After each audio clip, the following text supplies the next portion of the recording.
Welcome to 2-Minute Excel Tutorials, helping you learn to do something in Excel in about 2 minutes.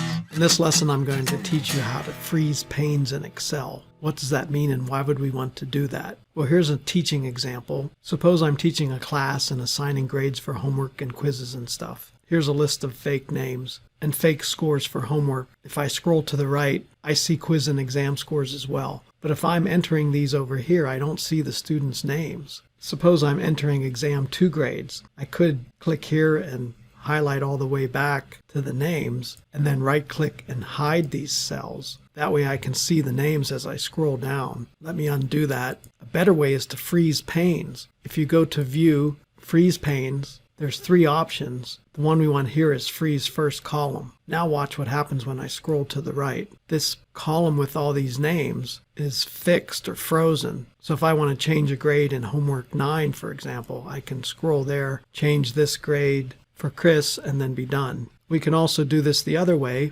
Watch as I scroll up. I don't know which column I'm in. I have a lot of students. Another option is to freeze the top row. Well, that helps me see my title here, but it doesn't help me know which column is the homework and which is the quizzes. So let's unfreeze everything and then freeze panes. Now watch what happens. It froze the cell next to that one, so I can scroll to the right. If I scroll up and down, it froze the cell above that one. So the best thing to do here is pick this cell so that I can scroll and see the homework and I can scroll and see the names. Unfreeze and then freeze. Now when I scroll to the right, I see the names and I can enter my values.